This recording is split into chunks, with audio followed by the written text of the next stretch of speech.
The length of our cardboard is 60 inches. The width is 36 inches. We are going to be cutting 4 squares from the corner of the box. When we do that, we'll be able to lift up the sides of our box and create a box without a top.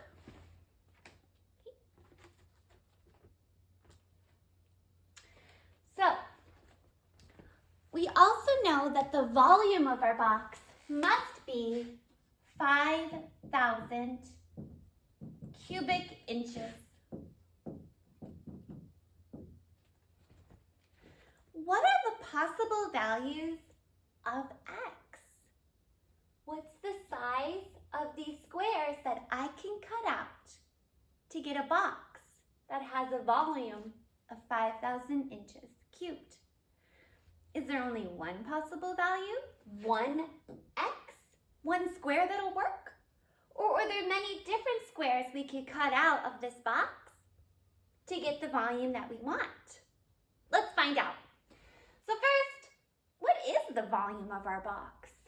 Well, we know that a volume of a box is length times width times height. That's the volume of a box. Is our length 60 inches? Well, not quite, right? Because we are removing these little pieces of length x. So our length is in fact, we start with 60, right? But then we subtract an x away, subtract another x away.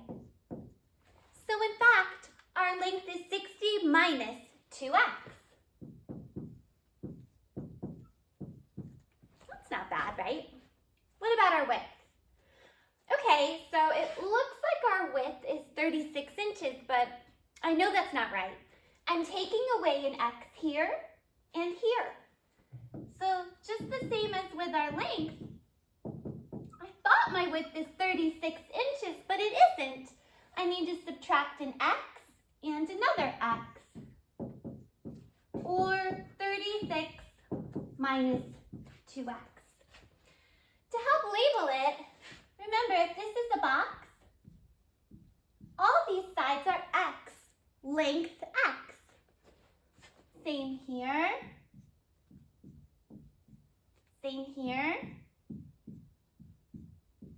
and here.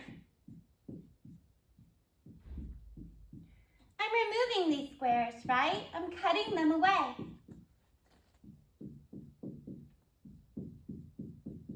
So again, I see my length now. It's 60 minus the x minus the x. And I see my width now. It's 36 minus the x minus the x. What's the height of my box? Well, when I fold up the sides, you can see that this dotted area will be the base of my box, right? And I'm folding up the sides. The height of my box will be height x.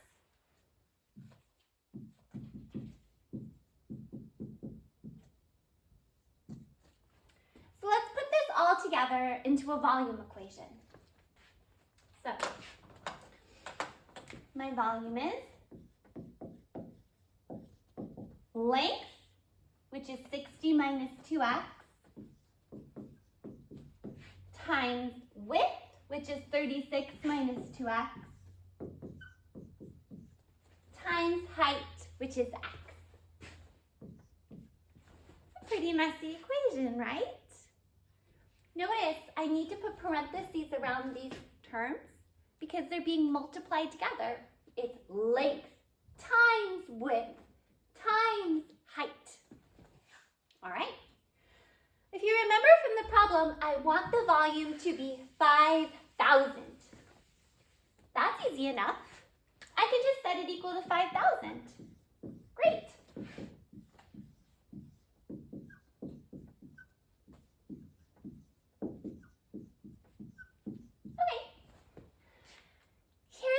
big understanding comes from. I want to solve for x. What's x again? All right, it's the height of my box, right? It's also the size of the pieces that I am taking out when I cut the corners off, right? The size of my squares, right?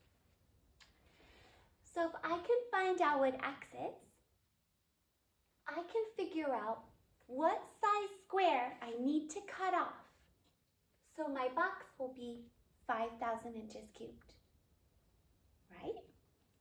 I'm solving for x so that I know what size square I need to cut out to get the volume I want. How do I solve this equation? It looks pretty bad.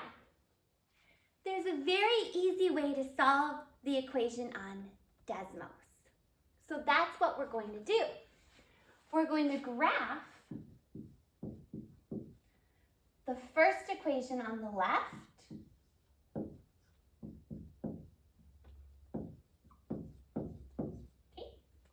and then we're also going to graph the equation on the right. And we're going to see where they intersect or where they're equal. See, I want them equal to each other, don't I? Where they're equal is where they intersect. We're going to find the points of intersection. That's going to solve our equation.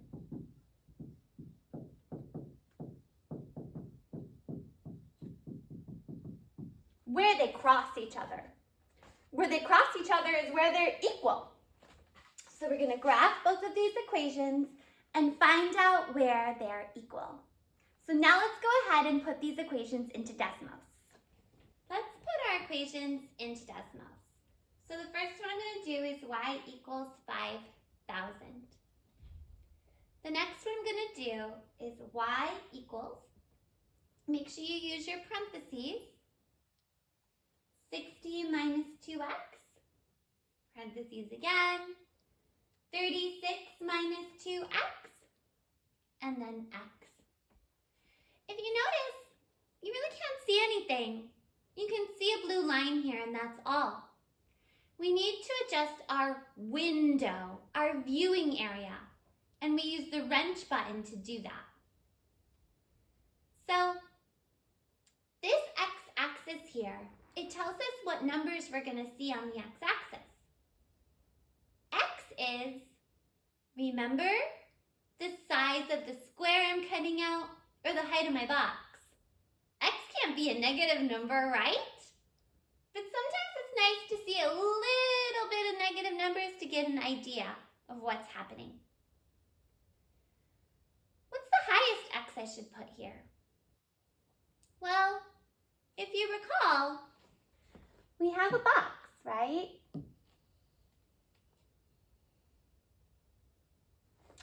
If you recall, here's our cardboard, right? 60 inches by 36 inches. How big of a box can I actually cut out? Could I cut out a box that's 70 inches by 70 inches? No, I don't have that much cardboard, right? So what you want to do is pick the smallest side. That's the 36, right? That's the smallest side.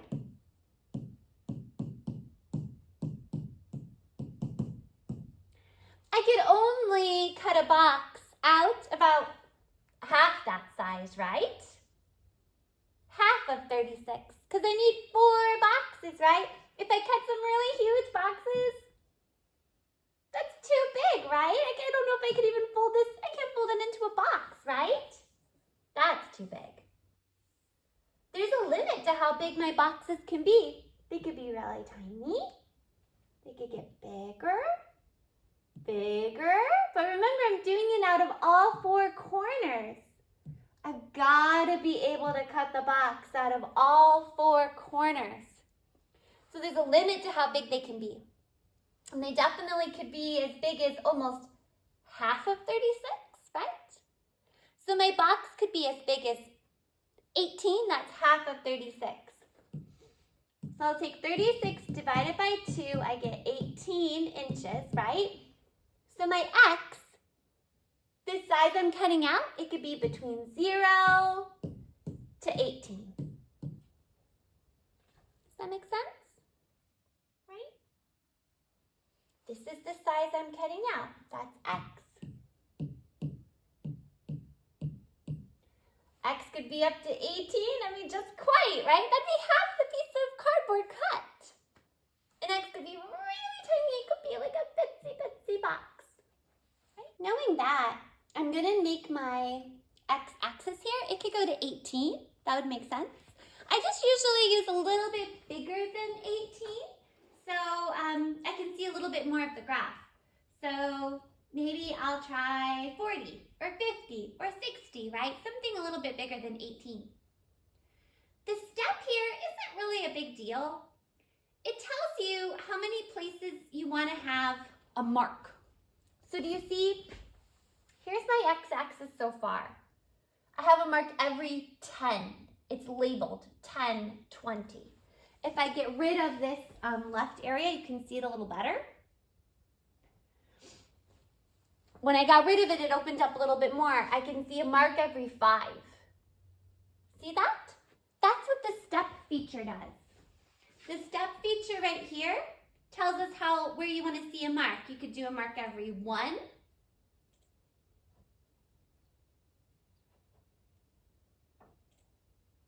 You can see these little marks there. Mark every 4. Then it actually labels every 4 for us. Labeling every 1, it wouldn't fit there. Mark every 10. See? It labels every 10 for us. So you choose what you think is appropriate. I picked 4 for mine. So it marks every 4 on the x-axis. And you can see my x-axis goes from -10 all the way to 50. So now let's do our y-axis. We're going to be in the thousands, remember? One of our graphs goes up to 5,000. So I'm going to need to have my y as big as at least 5,000. I even picked bigger. I picked 8,000. Oh, look at that. That appeared at 8,000, right? And for the smallest number, I'm looking now, I can't see the bottom of my graph. So maybe I'll pick -2,000. Still not enough, see? Maybe -3,000, -4,000. Now I see the bottom here. And again, this step, right now it's labeling every 2,000. 2,000, 4,000, 6,000, 8,000. Maybe I prefer it to label every 1,000 instead. Okay? I need you to adjust the wrench so that you can see this entire graph. I see that it's shooting down to -infinity here, shooting up to +infinity, and it has this lovely maximum point and minimum point. I also see the points of intersection between both my graphs. So you're going to need to point out the maximum and minimum points. They're really easy to see. Do you see how this is a max because it's like the top of a mountain? It's the highest point around. If you just click it, it tells you the x and the y value. X is 7.3. Y is 7,092. You can do the same thing for the minimum. Just click it. The x value is 24.7. The y value is -3,508. You're also going to need to be able to pick out the x-intercepts. We have an x-intercept at 0, 0, 18, 0, and 30, 0. And you can just click them to find them. You can also find the points of intersection. X is 3.1, y is, of course, 5,000. X is 12.3-ish. Y is, of course, 5,000. X is 32.6. Y is 5,000. 3 points of intersection. Make sure you can find all of these points. You're going to need to be able to graph this graph on a piece of paper. So you'll need to label all of these points that I've labeled right here on your graph. You're also going to need to be able to mark your axes just as you see here. Every 1,000, and then you can pick every 5 or every 4, every 10, whatever you want to do on your X. So what I'm most interested in, not these. I'm interested in those points of intersection because they tell us where a box has a volume of 5,000. When X is about 3, that square we cut out is about 3 inches, we have a volume of 5,000. When I cut out a square of 12.2, 12.3 inches, my volume is 5,000. When I cut out a square that's 32.6 inches, wait, can I cut out a square that big? No. Remember, that's not in our domain. I can't cut out such a big square. That's almost bigger than my cardboard. Bye-bye. These are my 2 answers to the problem. If I cut a square out that's about 12.2, 12.3 inches, it'll give me a box that's 5,000 inches cubed.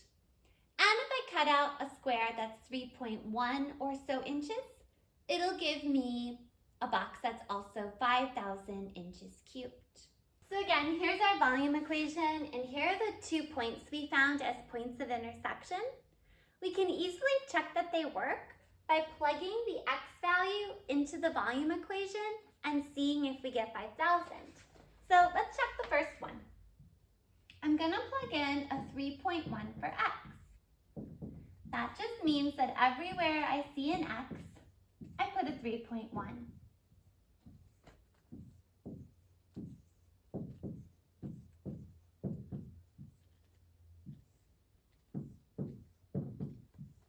Whoa, huh? You're going to need to use your calculator for this. So I'm going to go ahead and put in 60 minus 2 times 3.1 and see what I get. I get 53.8. I'm going to multiply that by, if I take 36 minus 2 times 3.1, and I got 29.8. I'm going to multiply that by 3.1. So when I multiply them all together, I get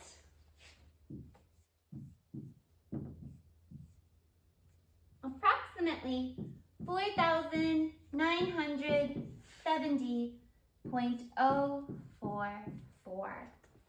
So as you can see, it's not exactly 5,000, but it's pretty darn close, right? So if I cut out a square that's 3.1 inches long, I'm going to get a volume of about 5,000. If we used more decimal places here, we could get a little bit closer. You could do the same thing for 12.3. Put 12.3 into the equation, and you can see how close that is to getting 5,000 cubic inches. So what's the answer to our question? We want to find the dimensions of the box, the length, the width, and the height, right? For the first one, we know that the height is 3.1 inches. The height is the same as the length of the box the square we cut out, or the height of the box, right? The length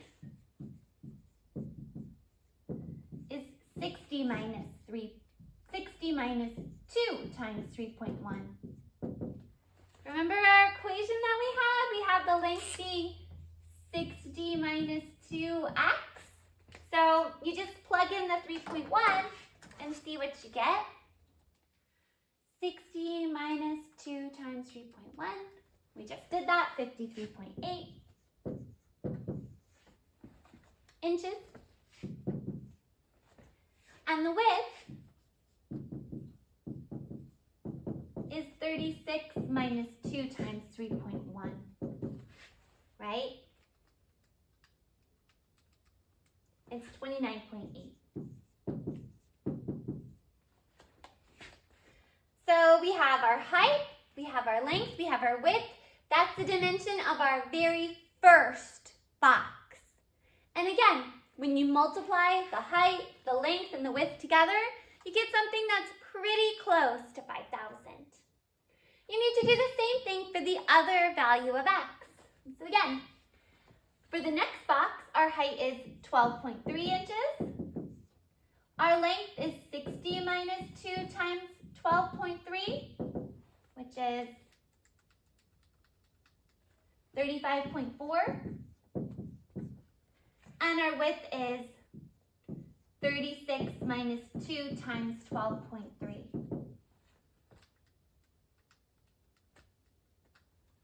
$11.4. If you end up multiplying those all together, I can tell you what you get. 4,963.7. So again, very close to 5,000. So those were the two dimensions of our box that will work.